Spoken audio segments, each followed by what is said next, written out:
Hello everyone, मेरा नाम है राजीव और आप देख रहे हैं इस हिंदी मीडियम 3 को। तो आई होप कि आप अच्छे होंगे और स्वस्थ होंगे, मस्त होंगे और अच्छे से पढ़ाई कर रहे होंगे। तो आज मैं आपको बताने वाला हूं कि कल तो हमने अम्ल के बारे में पढ़ा था, ठीक है। अम्ल, क्षार एवं लवण जो हमने चैप्टर जो दूसरा है उसमें हमने अम्ल के बारे में हमने पढ़ लिया था। अब हम क्षार के बारे में पढ़ेंगे और क्षार क्या है उसके बारे में डिसाइड करेंगे। और ठीक है, और मैं आपको जो मोस्ट इंपॉर्टेंट चीज़ बताने वाला हूँ वो आपके बोर्ड एग्जाम में 100% आने वाली है। इसको आप अच्छे से 100% समझना ज़रूर, ठीक है। तो चलिए हम स्टार्ट करते हैं वीडियो को। तो इससे पहले चैनल पे नए हैं तो सब्सक्राइब कर लें, बेल आइकन प्रेस कर लें, वीडियो को ज़्यादा से ज़्यादा शेयर जरूर कर देना, ठीक है। अगर आप इस वीडियो को शेयर करोगे ना, आपके दोस्त हैं जो भाई जो भी आपके हैं तो उनको आप शेयर करोगे तो उनको क्या है, उनको भी भाई सीखने को कुछ मिलेगा, ठीक है। तो यार एक शेयर करने में क्या आता है, कुछ नहीं आता, शेयर जरूर कर देना, ठीक है भाई। और वीडियो को अगर चैनल पे नए हैं तो सब्सक्राइब जरूर कर देना, ठीक है। तो आज मैं आपको इस वीडियो को आप शुरू से एंड तक बस देख लेना, कुछ नहीं करना, बस बने रहना वीडियो पे। अगर आपके माइंड में ना जाए ये जो मैं बताऊं तो इस बात की गारंटी है, इस गारंटी के साथ कह सकता हूं, आप मेरी वीडियो को कभी वॉच मत करना अगर आपको समझ में ना आए, ठीक है। बिल्कुल अच्छे से समझाऊंगा, ये गारंटी मेरी है। बस आपको बस अच्छे से वीडियो देखनी है, फोकस करके बिल्कुल अच्छे से समझना है, ठीक है। अपने माइंड को ये नहीं है कि आप वीडियो मेरी देख रहे हो, माइंड आपका कहीं और चल रहा है, तो भाई ऐसे तो कोई भी इंसान हो समझ में नहीं आएगा। आप किसी भी चीज़ को समझ रहे हो ना तो उसी पे आपका फोकस होना चाहिए ओनली, बस। और कृषि के बारे में कोई माइंड में कोई मतलब डिफरेंट में कोई अदर चीज़ नहीं आनी चाहिए, ठीक है। तभी हो पाएगा आपका, ठीक है। अगर आपका ड्रीम है 95 लाने का तो चैनल पे बने रहें, ठीक है। और कोई डरने वाली बात नहीं है, उसके लिए मैं हूँ, खड़ा हूँ, ठीक है। तो चलिए माइक लगा लेते हैं अपने चैनल को, ठीक है। तो चलिए दोस्तों अब हम करते हैं अपने वीडियो को स्टार्ट। तो ठीक है, हाँ करते हैं, ठीक। देखो यहाँ पे क्या लिखा है, क्या लिखा है भाई, ठीक है। थोड़े अपने बाल सेट कर लूँ, कैसा लग रहा हूँ भाई बताओ यार। लाइक जरूर कर देना यार, वीडियो को लाइक कर दो, आपसे कह रहा हूँ। देखो यहाँ पे वैसे पदार्थ जो स्वाद में कड़वा लगे और वे पदार्थ जो जल में घुलकर हाइड्रोक्सी आयन देते हैं, ठीक है। हाइड्रोक्सी आयन यानी OH आयन देते हैं भाई, उसे हम क्या कहते हैं, प्रदान करें या देते हैं। हाइड्रोक्सी आयन प्रदान करें तो उसे हम क्या कहते हैं, क्षार या भस्म कहते हैं। देखो क्षार और भस्म एक ही बात है, ठीक है। वैसे पदार्थ जो स्वाद में कड़वा लगे, ठीक है, स्वाद में कड़वा लगे और ये पदार्थ वे पदार्थ जो जल में पूर्णतः घुलकर हाइड्रोक्सी आयन देते हैं, ठीक है, यानी OH आयन देते हैं, उसे हम क्या कहते हैं भाई, हम उसे कहते हैं क्या, क्षार कहते हैं, ठीक है। सिंपल सी बात, कोई बड़ी बात नहीं है, ठीक है। अब मैं आपको जैसे उदाहरण के लिए बताऊं, अगर मैं आपसे उदाहरण बताऊं कि अगर ये देखो हाइड्रोक्लोरिक जो अम्ल है ना उसमें तो H होगा, हाइड्रोक्लोरिक अगर जिसमें H मिले ओनली H तो वो क्या है, वो तो अम्ल है भाई, अम्ल है, ठीक है। H जैसे HCl, HNO3 नाइट्रिक अम्ल, ठीक है। अगर जिसमें OH दिखे आपको, जैसे ये OH है तो ये क्या है भाई, ये एक क्षार है, KOH ये भी क्षार है, NH4 ये भी क्षार है, ठीक है। ये सोडियम हाइड्रोक्साइड का है, ठीक है। अगर मैं जल में घोल कर, अगर मैं क्या करूं, अगर मैं सोडियम हाइड्रोक्साइड को जल में घोलूं तो क्या होगा, ठीक है। तो चलिए घोल लेते हैं हम, ठीक है। जैसे कि यहाँ पे अगर मैंने घोला, जैसे मैं यहाँ पे ले लिया NaOH को, अगर मैंने क्या किया भाई H2O में घोला, ठीक है, यानी पानी है, H2O पानी है, अगर मैंने पानी में घोला, आप पानी भी लिख सकते हो, तो ये क्या देगा भाई, ये Na+ देगा, ठीक है। और ये क्या देगा, OH- देगा, ठीक है। ये तो देगा ही अगर जल में घोलेंगे तो, ठीक है। अगर KOH को अगर मैंने घोला भाई, KOH को अगर मैंने जल में घोला तो इसका क्या होगा भाई, इसका रिएक्शन ये होगा कि ये भी K+ देगा और ये भी क्या देगा भाई, OH- देगा, ठीक है। क्या देगा, OH-। अगर NH4 की बात करें, NH4 की, ठीक है, OH, ठीक है। अगर इसे मैंने जल में घोला, जल में घोला तो ये क्या देगा भाई, NH4, ठीक है, क्या देगा, प्लस देगा, और ये क्या देगा, OH- देगा, ठीक है। ये रिएक्शन है इसका। अगर क्या बात वही है, अगर वे पदार्थ जो स्वाद में कड़वा लगे, ठीक है, और जल में पूर्णतः घुलकर, जड़ में पूर्णतः घुलकर हाइड्रोक्सी आयन देते हैं, ठीक है, उसे हम क्या कहते हैं, क्षार कहते हैं। जैसे कि मैंने आपको क्या बताया, जल में घुलकर हाइड्रोक्सी आयन प्रदान करें या देते हैं, ये तो आपको मालूम है यार, ये क्या बताऊं, ठीक है। प्रदान करें या देते हैं, बात एक ही है। उससे क्या कहते हैं, भस्म या क्षार कहते हैं। क्षार का नाम भस्म भी कह सकते हैं हम, क्षार या भस्म एक ही बात है, ठीक है। क्षार या भस्म कहते हैं, ठीक है। तो जैसे अगर मैंने क्या लिखा है, जल में घुलकर, अगर कोई वे पदार्थ जो जल में घुलकर, अगर मैंने इसे घोला भाई जल में, तो क्या दे रहा, हाइड्रोक्सी आयन देते हैं, प्रदान करें तो उसे क्या कहते हैं, क्षार या भस्म कहते हैं। ठीक है, अब देख लेते हैं क्षार के गुण क्या हैं। ठीक है, क्षार के गुण की बात करूं तो क्षार स्वाद में कड़वा होता है। ठीक है, हाँ भाई, क्षार स्वाद में हमेशा कड़वा होता है, ये आपको याद रखना है। इसकी क्वांटिटी ये है, इसकी गुणवत्ता ये है कि क्षार जो है वो स्वाद में हमेशा कड़वा होता है। देखो बहुत चीज़ें हैं जो खाने में आपको कड़वी लगती हैं। ठीक है, जैसे आप वो खाते हो फूड, जैसे ये ग्रामीण में होती हैं। ठीक है, हमारे गांव में भी जो उसे कचड़ी बोलते हैं, वो कचरिया बोलते हैं उसे। ठीक है, वो हम खाते हैं तो कोई कोई कड़ू सी निकलती है। ठीक है, कड़ू सी निकलती है, वो भी भाई क्षार है। ठीक है, वो भी क्षार है, वो कड़वी लगती है। ठीक है, और क्षार अम्ल से अभिक्रिया करके लवण में बदल देता है। अगर क्षार की अगर हम क्रिया अम्ल से कराएं तो वो लवण में बदल देता है। ठीक है, अब कहेंगे भाई कि बदल देता है। ठीक है, बट यहाँ पे अगर क्षार और अम्ल की अभिक्रिया अगर हम कराएं, क्षार और अम्ल की अगर हम रिएक्शन कराएं या अभिक्रिया कराएं, बात एक ही है, रिएक्शन इंग्लिश में बोलते हैं। ठीक है, अगर अभिक्रिया कराएं तो लवण और पानी बनेगा।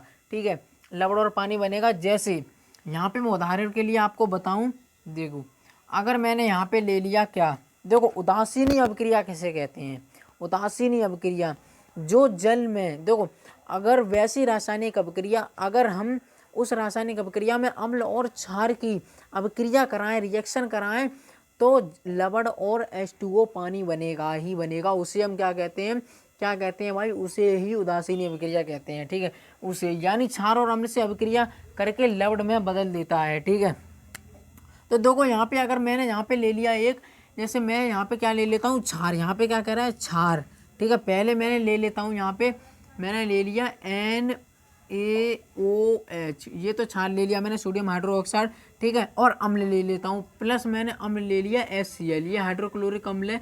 और रिएक्शन मैंने कराया तो यहाँ पे क्या बना भाई, यहाँ पे हमारा बना एक तो NaCl नमक बना, प्लस हमारा यहाँ पे H2O बना, पानी बना। ठीक है, बस इसी ही ऐसी अभिक्रिया को हम क्या कहते हैं भाई, समझ जाना भाई। अब तो ऐसी ही अभिक्रिया को क्या कहते हैं, उदासीनी अभिक्रिया कहते हैं। यानी वैसी रासायनिक क्रिया जिसमें अम्ल या भस्म के साथ अभिक्रिया करके लवण तथा H2O यानी पानी का निर्माण होता है, उसे ही उदासीनी अभिक्रिया कहते हैं। कोई बड़ी बात नहीं है, बहुत छोटी सी बात है। ठीक है, अब हम देख लेते हैं कि क्षार के कितने प्रकार के होते हैं। क्षार दो प्रकार के होते हैं। ठीक है, क्षार कितने प्रकार के होते हैं भाई, क्षार दो प्रकार के होते हैं, एक तो प्रबल क्षार और एक दुर्बल क्षार। ठीक है, प्रबल क्षार कौन से होते हैं, वे क्षार जो जल में पूर्णतः घुलकर अधिक मात्रा में हाइड्रोक्सी आयन देते हैं, यानी OH आयन देते हैं, उसे हम क्या कहते हैं, प्रबल क्षार कहते हैं। और जो वो कंडीशन है मैंने आपको अम्ल में बताई थी, अगर जो कम मात्रा में हाइड्रोक्सी आयन देते हैं उसे क्या कहते हैं, हम जल में पूर्णतः घुलकर कम मात्रा में हाइड्रोक्सी आयन देते हैं, वो दुर्बल क्षार होते हैं। ठीक है, इतना समझ में आया, आई होप कि आपको इतना समझ में आया होगा। अब वो चीज़ हम आपको यहाँ पे बोर्ड पे लिख देते हैं ताकि आप नोट कर सको बुक पे। ठीक है, तो चलिए हम लिखते हैं फ्रेंड। अब हम आते हैं अपने किस पे, अब आते हैं हम अपने कि प्रबल क्षार कितने प्रकार के होते हैं, क्या होता है, वो तो मैंने आपको ऐसे ही समझा दिया। अब हम बोर्ड पे समझ लेते हैं। ठीक है, यहाँ पे क्या लिखा हुआ है कि क्षार के प्रकार। ठीक है, क्षार कितने प्रकार के होते हैं, तो क्षार दो प्रकार के होते हैं। देखो क्षार दो प्रकार के होते हैं। ठीक है, यहाँ पे क्या लिखा हुआ है, क्षार कितने प्रकार के होते हैं, क्षार वाई के क्षार के प्रकार। क्षार दो प्रकार के होते हैं। ठीक है, एक तो प्रबल क्षार और एक दुर्बल क्षार। पहले प्रबल क्षार को समझ लेते हैं, प्रबल क्षार क्या है। तो मैंने आपको बता दिया, वे क्षार जो जल में पूर्णतः घुलकर अधिक मात्रा में हाइड्रोक्सी आयन देते हैं, OH आयन देते हैं, ये माइनस है। ठीक है, देते हैं, उसे प्रबल क्षार कहते हैं, यानी अधिक मात्रा में OH आयन देते हैं। बस वही वाली बात है। बस यहाँ पे क्या करना है आपको, OH लगा दिया है, बस ये ज़्यादा में है, ये भी कम, और ये जो दुर्बल अम्ल है ये कम है, यानी ये OH देते हैं जो क्षार है, और ये क्या है, ये प्रबल क्षार है, वो OH अधिक मात्रा में देते हैं। ठीक है, तो देखो अब दुर्बल क्षार क्या है कि वे क्षार जो जल में पूर्णतः घुलकर कम मात्रा में हाइड्रोक्सी आयन देते हैं, यानी OH आयन देते हैं, उसे दुर्बल क्षार कहते हैं। ठीक है, यानी क्या है, तो वे क्षार जो जल में पूर्णतः घुलकर अगर अधिक मात्रा में हाइड्रोक्सी आयन OH आयन देते हैं, तो उसे क्या कहते हैं भाई, उसे प्रबल क्षार कहते हैं। ठीक है, और दुर्बल क्षार की बात करें तो वे क्षार जो जल में पूर्णतः घुलकर कम मात्रा में हाइड्रोक्सी आयन देते हैं, OH आयन। देखो हाइड्रोक्सी आयन एक ही बात है, ये OH ही, ठीक है, OH आयन देते हैं, उसे हम क्या कहते हैं, दुर्बल क्षार कहते हैं। ठीक है, इतना समझ में आया। ठीक है, तो अब हम समझ लेते हैं क्या, अभी हमारी 2-3 चीज़ें और रह गई हैं कि लवण। ठीक है, लवण के प्रकार, लवण कितने प्रकार के होते हैं भाई, लवण भी तो बताओ। तो लवण 2 प्रकार के होते हैं। ठीक है, लवण के प्रकार यहाँ पे मैंने लिखूं,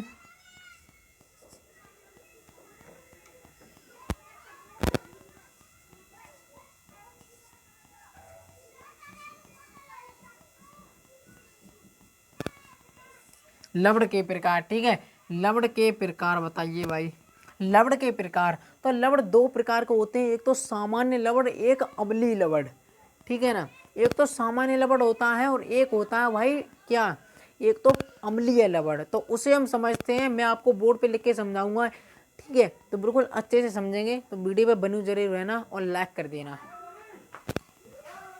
चलिए फ्रेंड, अब आते हैं हम अपने किस पे, कि लवण कितने प्रकार के होते हैं, 2 प्रकार के होते हैं, वो तो मैंने आपको बता दिया भाई। ठीक है ना, वो मैंने आपको बता दिया। चलिए अब हम समझ लेते हैं लवण। ठीक है, तो देखो लवण कितने प्रकार के, देखो मैंने ऊपर वाला जो लिखा था प्रबल अम्ल और प्रबल क्षार, दुर्बल क्षार, तो उसे मैंने मिटा के इसे नीचे लिखा था। ठीक है, तो इसे हम देखो यहाँ पे मैंने लिख दिया है नीचे के लवण के प्रकार। लवण 2 प्रकार के होते हैं, सामान्य लवण और अम्लीय लवण। ठीक है, सामान्य लवण और अम्लीय लवण। ठीक है, ये 2 प्रकार के होते हैं। और सामान्य लवण के बारे में समझ लेते हैं। जब प्रबल अम्ल, क्या लिखा है, जब प्रबल अम्ल क्या है, मैंने आपको बता दिया। जब प्रबल अम्ल वो होता है जो स्वाद में खट्टा होता है और अधिक मात्रा में H+ आयन देता है जल में घुलकर। ठीक है, तो जब प्रबल अम्ल और प्रबल क्षार, प्रबल क्षार वही जो अधिक मात्रा में जल में घुलकर क्या देता है, हाइड्रोक्सी आयन देता है, OH आयन देता है। प्रबल क्षार से अभिक्रिया कराते हैं, जब प्रबल अम्ल और प्रबल क्षार से अभिक्रिया कराते हैं तो एक दूसरे को, यानी एक दूसरे को पूर्णतः उदासीन करके या उदासीन कर के उदासीन लवण का निर्माण करते हैं। क्या करते हैं भाई, उदासीन लवण का निर्माण करते हैं। ठीक है, उदासीन लवण का निर्माण करते हैं, उसे ही सामान्य लवण कहा जाता है। क्या कहा जाता है भाई, उसे ही सामान्य लवण कहा जाता है। ठीक है, ये तो आपकी एक डेफिनेशन हो गई सामान्य लवण की। ठीक है, यानी उदासीन करके उदासीन लवण का निर्माण कर लेते हैं। जैसे ये हमारा उदासीन लवण है NaCl, KCl, Na2SO4, CaSO4। ठीक है, उदाहरण के लिए मैंने आपको दे दिया, ये उदाहरण ले सकते हैं, स्क्रीनशॉट भी ले सकते हैं। ठीक है, अब आते हैं अम्लीय लवण। अम्लीय लवण क्या होते हैं, वे अम्ल, यहाँ पे क्या लिखा है, अम्लीय लवण वे लवण जिसमें, देखो वे लवण जिसमें हाइड्रोजन H+ उपस्थित होते हैं, हाइड्रोजन आयन। ठीक है, यहाँ पे हाइड्रोजन आयन लिखो, हाइड्रोजन आयन। ठीक है,